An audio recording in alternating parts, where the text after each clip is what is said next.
And this is text 2. Vidura vacha sukhaya karmani karoti loko nati sukham vanyaduparamam va vindeta bhuyastata eva dukkham yadatra yuktam bhagavan padena. Go to synonyms.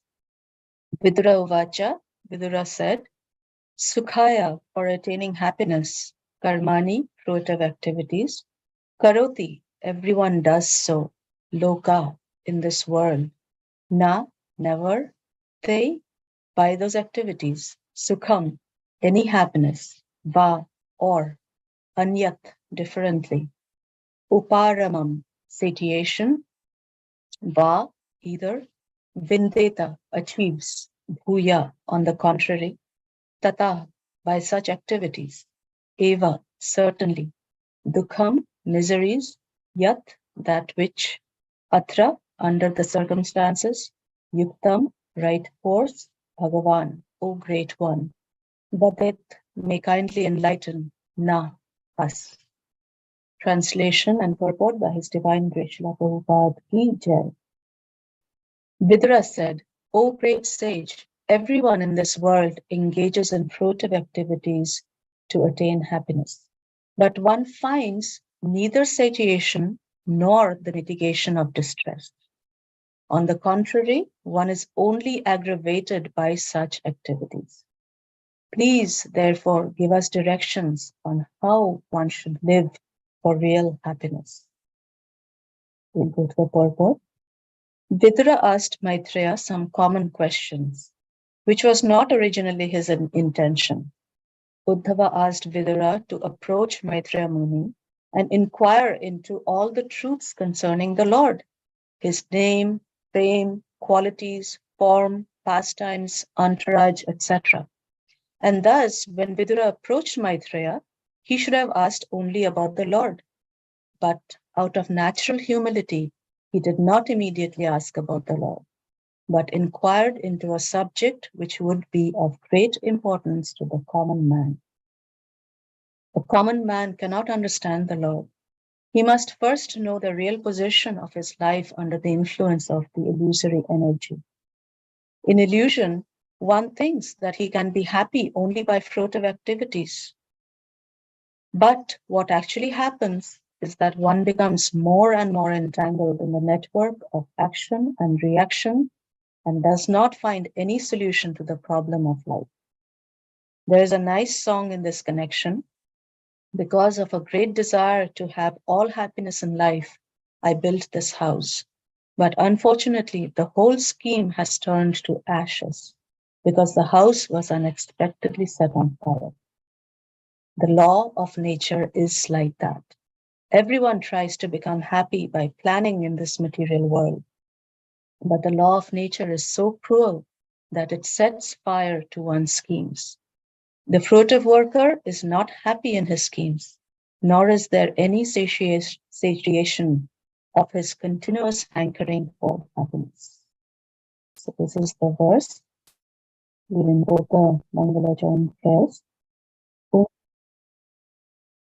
Om Jnanatimrandhasya Jnananjanashalakaya Chakshurunmilitam Yena Tasmai Shri Gurave Namah Shri Chaitanya Manobhishtam Sthapitam Yena Bhutale Swayam Rupa Kadamayam Dadati Swapadantikam Namo Vishnu Padaya Krishna Prashtaya Bhutale Srimate Bhakti Vedanta Swami Niti Namine Namaste Saraswate Deve Gauravani Pracharini Nirvishesha Shunyavadi Paschata Deshatarini Jai Sri Krishna Chaitanya Prabhu Nityananda Shri Advaita Gadadhar Srivasadi Gaura Bhaktavrinda Hare Krishna Krishna Krishna Hare Hare Hare Rama Rama Rama Hare Hare.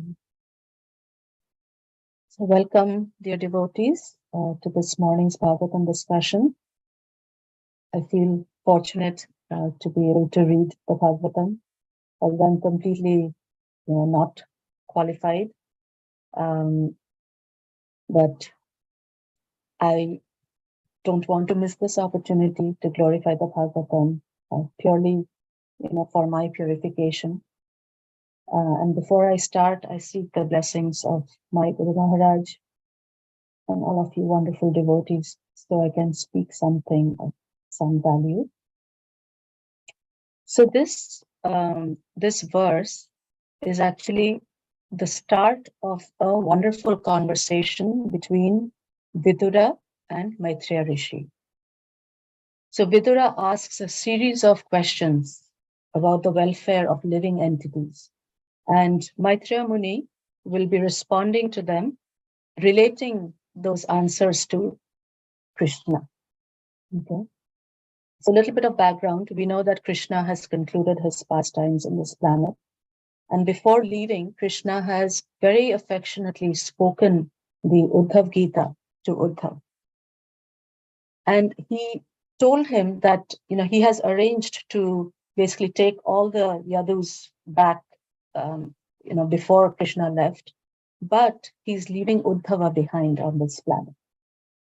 And Uddhava, upon hearing that, is completely, grief-stricken, because he can't imagine being separated from Krishna. But Krishna tells him that he has left a very important service for him, which is to go to the Vadrika ashram and give his association to the Naranarayan sages. And in doing so, it would be similar to Krishna giving his association to them, right? So, that's the importance of the service that Uddhava has.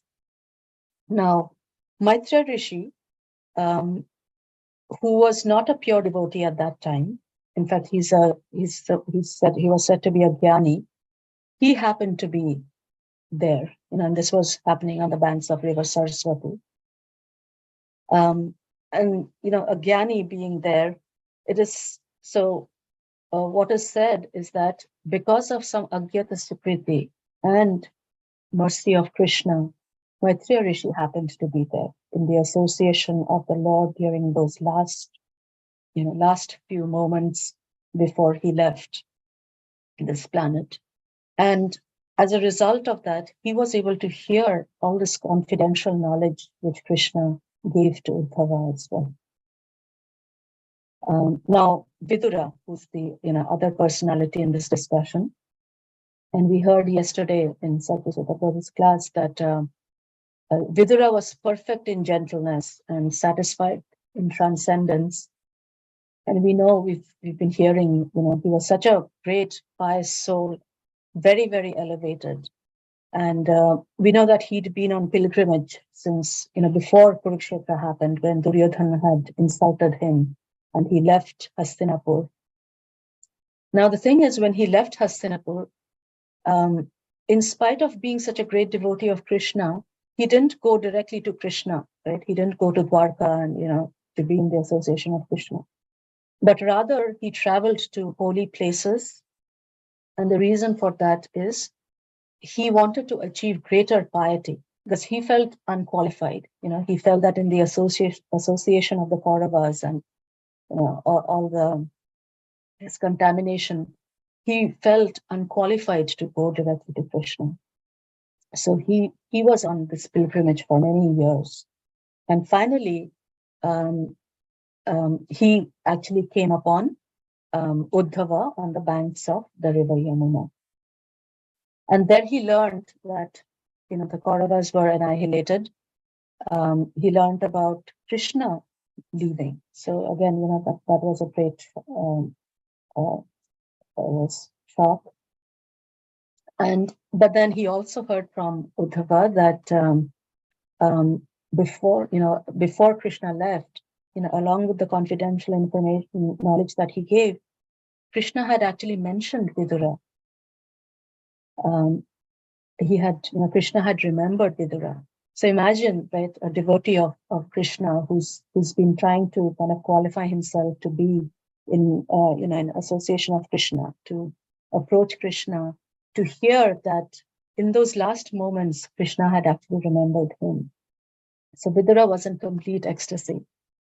I mean, I can compare that to, say, to hearing that a great personality like our Guru Maharaj, or one of the great Maharajas, for some reason mentioning our name, or thinking of us for some service, right? I mean, what happiness that will give us, right? And what enthusiasm and eagerness that will give us. So, so that's how he was feeling, right? So then Vidura asks Uddhava to describe, what the knowledge that he was enlightened by, by the Lord. But Uddhava directs him to Maitreya Muni, and we've heard about that as well in the last few verses, which was a matter of etiquette, and also a matter of, him kind of rushing to fulfill his service, the instruction that he had been given. So Vidura now goes to the banks of the Ganga, and there he finds Maitreya Muni. And his first question he asks is the verse, is today's verse. So he says, Sukhaya karmani karoti loko, nate sukham vanyat paramamba. It is everyone in this world engages in fruitive activities to attain happiness, but one finds neither satiation nor the mitigation of distress. On the contrary, one is only aggravated by such activities. So he asks, please therefore give us direction on how one should live for real happiness. So Prabhupada starts his purport with, and coming directly to the point that Vidura asked some very common questions to Maitreya Muni. And that was not his original intention, right? Uddhava had asked Vidura to approach Maitreya Muni and inquire into all the truths regarding the Lord, his name, fame, qualities, form, pastimes, entourage, etc. And thus, when Vidura approached Maitreya, he should have asked only about the Lord. So that sounds very valid, right? I mean, with all the eagerness that he had come, and he knows that Maitreya Muni has received all that confidential, knowledge and instructions from Krishna. And he had, with all that eagerness, he came upon Uddhava's direction to Ganga, to the banks of Ganga, near Haridwar. And one would think, and he saw Maitreya Muni, right? And one would think he would go up to him and tell him that, dear sage, please tell me about Krishna. What did the Lord say? What were his instructions? What did he say about me? Right? But that's not what he did. So Prabhupada says that out of humility, Vidura's question is about a subject which is very important for the common man, which is, what is the solution for the distress that the common people are in? They're endeavoring, they're working so hard for happiness, but all that they get is more and more distress. So now if you think about it, Vidura himself was a disciple of Vyasadeva, right? He's such an elevated soul. Yesterday we heard he's an Achyuta Bhava, he's considered a perfect being, completely satisfied in transcendence. So, like Prabhupada is mentioning, this question is really way below his qualification, right? I mean, as minister, of Dhritarashtra, he had everything, and he had given up everything already, right? So, I mean, does he really care about a solution to suffering for himself? He doesn't, right? He's already given it up, everything up. I mean, he went on this long pilgrimage with nothing. It is said that he had nothing with him. He slept under trees, and so the acharyas, and as Prabhupada has mentioned here, say that Vidura, out of humility, did not directly confront Maitreya Muni that, what confidential subjects have you learned from the Lord? But instead, he asked a common question, and he left it to Maitreya Muni to take, guide the conversation to include the teachings of Krishna, which, one can just imagine Maitreya Muni was completely imbibed in at that time. But he wanted to give Maitreya Muni that, the opportunity or to guide it to that discussion if he wanted to do so, and whenever he was ready. Right? And we'll see how intelligent that was on Vidura's part. And very importantly, how it was so in alignment with Vaishnava etiquette. It was so refined, asking a simple question, no confrontation, and very, very subtle, right? So that's how Vidura was. So Vishwanath Chakravarti Thakur, in his commentary, he also says that the question asked by Vidura will actually lead to discussions about cosmic creation as well. So in the later verses, we will see. And who's the source of the creation? Krishna and the Purusha avatars, right? And so that question will anyway lead to Krishna. So that's, another reason, another way we see how intelligent that question by Vidura was, within the etiquette of a Vaishnava. And then a third reason is compassion, right? Compassion for the common people, all the suffering souls. We've seen how Maharaj Parikshit, even though he was in his last 7 days of his life, he had asked several questions, which were, again, for the benefit of common people. Right? Arjuna, sitting in the midst of the Kurukshetra battle with so many Akshohinis around him and, with a real purpose to accomplish, he had also asked so many common questions for the common people. So, that thread of compassion, right, goes through these great elevated souls. So the amazing thing is that, whichever angle you look at, you consider Vidura's question, the answer would eventually lead to Krishna, right? And so, and that's the way he was going. So the essence being, how does one live to get real happiness and stop pursuing material happiness, which only brings distress, right? The only answer to that question can be to have the right shelter, right?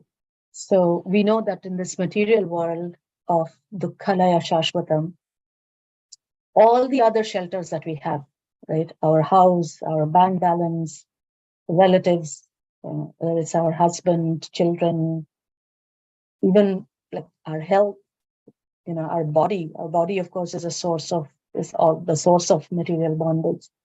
But none of those shelters bring true happiness, right? They can maybe bring some temporary respite from misery, but there is no longevity to that, to those shelters or that happiness at all, right? It's not at all permanent.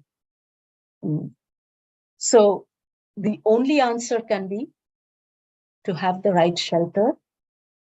And what is that? Dependence on Krishna, right? To be in the shelter of Krishna, which is the only eternal shelter and the only way to experience real happiness.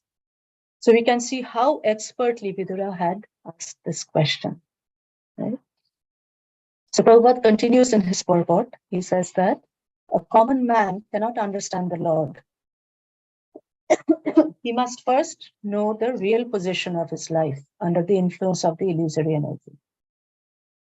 In illusion, one thinks that he can be happy only by fruitive activities. But what actually happens is that one becomes more and more entangled in the network of action and reaction and does not find any solution to the problem of life. So I have actually found this, and most of you have probably seen this already, but a very graphic representation of the plight of the human being, or foolish human beings like me. So you see, the man has been chased by an elephant, right? Which The elephant represents death here. And somehow or other, he's hanging on to the branch of a tree, for his life. But this branch is slowly being eaten away by two rats on the top. You can see a black rat and a white rat, and that's day and night. Right? So slowly our life is, coming to an end.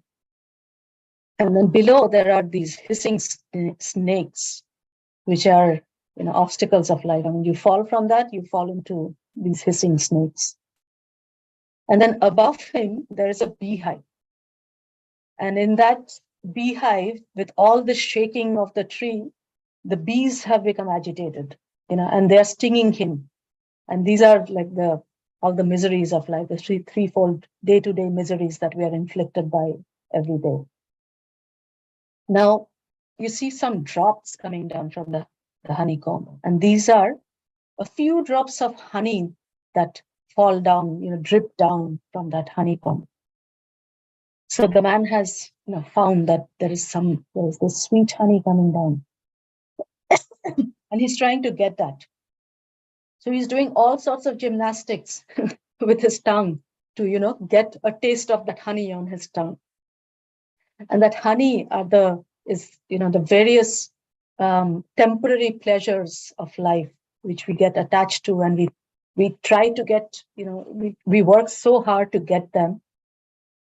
But it's so meager, so little compared to, the dukkha that we have to go through in order to get that. Now, right beside him, we see that Krishna is extending his hand. And he's trying to, help him, to remind him of his relationship with Krishna and rescue him, right? But the man is completely ignoring him. And he's busy trying to, enjoy that little bit of dripping honey. While his life, he is in such a precarious situation. So unfortunately, that's the state, that's the condition we are in. So Prabhupada talks about a nice song. It's a Bengali song, which represents our plan making and our over-endeavoring nature. Right? So it says that because of a great desire to have all happiness in life, I built this house. But unfortunately, the whole scheme has turned to ashes because the house was unexpectedly set on fire. So this is a song written by Chandidas Thakur, and he was a great devotee of Krishna. So this actually goes on, because he talks about how he swam in the ocean of nectar, but that nectar turned out to be poison. And it goes on and on until the last verse, where it says, Piyasho lagiya jaladoshe binu bajra poriya gela kahe Chandidas Shamira pririti maromera hola shela. So he says that when I was thirsty, I took shelter of a cloud, but there was no rain. Instead, a thunderbolt struck my head. And the poet Sri Chandidas laments that I have no affection for the lotus feet of Sri Shyam Sundar. And that is the only sorrow in my heart. My love for Shyam is like a trident piercing my heart. So the only redeeming factor, that we have is if we are able to develop affection for that, for the lotus feet of Sri Shyam Sundar, is what he's saying. And somehow, we are so fortunate to have the opportunity to serve Sri Radha Shyam Sundar on the altar of our temple. And, this theme kind of goes on and on. In fact, in our reading group, and it was so amazing how Bhagavatam kind of reciprocates with us. And as I was preparing for this verse, in our reading group, we are reading Canto 5, chapter 18, which is the prayers of the residents of Jambudvip. And in that verse, the same concerns are addressed. And I'll quickly show you in text 10, actually, which Prahlad Maharaj is talking about these. See, it says, "My dear Lord, we pray that we may never feel attraction for the prison of family life, consisting of home, wife, children, friends, bank balance, relatives, and so on. If we do have some attachment, let it be for devotees, whose only dear friend is Krishna. A person who is actually self-realized and who has controlled his mind is perfectly satisfied with the bare necessities of life. He does not try to gratify his senses. Such a person quickly advances in Krishna consciousness, whereas others who are too attached to material things find advancement very difficult." And the same theme goes on for a few verses until the 14th verse, where directly, and this is Prahlad Maharaj saying, "Therefore, O demons, give up the so-called happiness of family life and simply take shelter of the lotus feet of Lord Nrsimha, which are the actual shelter of fearlessness. Entanglement in family life is the root cause of material attachment. Indefatigable desires, moroseness, anger, despair, fear, and the desire for false prestige, all of which result in the repetition of birth and death." So again and again, we keep hearing this. Bhagavatam, every canto brings this up. Yet, for us, conditioned souls, the realization of it and the application is so difficult. Lastly, let's take a look at how Maitreya Muni answered this question. So in Canto 3, a few chapters down, in chapter 8, text 2, Maitreya Muni actually gave a very practical response to this question, which is actually going to be very hope-giving for us as well. So we're almost at, we are at 8, so I won't read the verse. Let's read the translation. So he says, "Let me now begin speaking on the Bhagavad Puran, which was directly spoken to the great sages by the personality of Godhead for the benefit of those who are entangled in extreme miseries for the sake of very little pleasure." So that's the answer. So if you read a little bit of the purport, Prabhupada is talking about the sage Maitreya proposed to speak on Srimad Bhagavatam because it was especially compiled and traditionally comes down in the disciplic succession for the solution of all the problems of human society. Only one who is fortunate can have the opportunity to hear Srimad Bhagavatam in the association of pure devotees of the Lord. Under the spell of material energy, the living entities are entrapped in the bondage of many difficulties simply for the sake of a little bit of material happiness. So he's directly addressing that. And then talks about the fruitive activities and all its implications. And then at the end, Prabhupada says that if one comes in contact with the book Bhagavatam, as well as with the devotee Bhagavata, who knows what is the Bhagavatam, who knows what the Bhagavatam is, then such a fortunate man gets out of the material entanglement. Therefore, Sri Maitreya Muni, out of compassion for the suffering men in the world, proposes to speak on the Srimad Bhagavatam first and last. So at least, that gives some hope that we are doing the right thing by reading the Bhagavatam, hearing from great souls, from our gurus, from senior devotees. And so with Krishna's mercy, one day we pray that there will be change of heart, and with that the realization of that real happiness.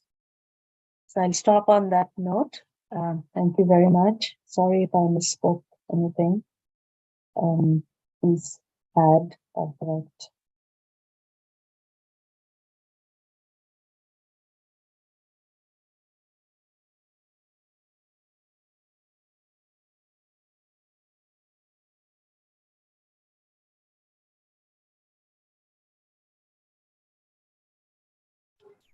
Hare Krishna, Mataji. Very nicely, you took us to those prayers by Chandidas Thakur and how relevant it is what we are doing. some of the great points, wonderful points, and very beautiful backdrop, by the way. Yeah. Thank you so much. Hare Krishna. Hare Krishna. Hi, well, Mathaji, please accept my humble obeisances. All glories to Srila Prabhupada. Thank you so much. I was thinking about that man hanging on the tree. Can it get any better? Or, I mean, can it get any worse? Oh my, that's such a visual, very amazing. Thank you for sharing that and beautifully connecting to this verse. And also, I'm really thinking it's like, as we hear, Bhagavatam is encompassing everything. Your class is like that, like you're reading the question and also you went to the response, not just leaving us, okay, fine, I understand. So where am I going from here? Though we have heard it many times, but just that connection actually brought it together. So very nice. Yeah, probably I'm thinking I need to take a big print of this and keep it in front of me. Every time I go to some temptations, I'm like, hey, what are you doing here? Leading to snakes below and elephant on one side. Yes, Mother. Yeah. It's amazing. I mean, when we hear, we could relate to all that and how, in this complicated mesh is totally entangled. But somehow it's so powerful, like completely, blinded. Like the next moment we get onto the car, office, this, that, everything. It's as if like I have full control and I can do this, do that, planning and whatnot. Hey, what is happening? The time is running. So true, so true. Yeah. In fact, really appreciating these reminders coming through again and again, through our very merciful scriptures. Yes, yeah. In fact, Swami Maharaj, in response to one of the questions that I had asked, he had said that, your life is running out. So now's the time, get serious, get serious, chant with attention, focus on the Bhagavatam, focus on the scriptures. So yeah, we keep getting these awakenings, but like you said, get on our car and we feel like, no, we have control, things are fine. So yeah, thank you, Motherji, for that. Yeah, I was just hearing about this running out. I mean, we keep hearing, but somehow, we're like, okay, I still have so much time. It's okay, even if I chant in it until today, tomorrow, I'll see. I was talking to my mom the other day. I think one of the neighbor aunt, she's probably in early 60s or late 50s. So she just got down the bus and she was crossing the road and some other truck came and that's it, like on the spot. We'll have like so many plans and this and that. We never know. We keep getting these reminders like this Yudhishthira Maharaj's thing, but we think, no, it's not going to happen to me. I'm going to have this long life plans. I mean, even in devotional service, sometimes we don't really realize just going through the status quo. It really brought that some serious introspection to your class and discussion. Thank you. Thank you so much. We need to keep reminding each other, I guess. Yeah. Somehow pull each other. Thank you, Motherji. It's 8:07, so if there isn't anything else, we'll end here. Vanchakalpatarubhyascha kripa sindhubheva cha paritanam papanebhyo vaishnavebhyo namo namaha. Grantaraj Srimad Bhagavatam ki jai. Srila Prabhupada ki jai.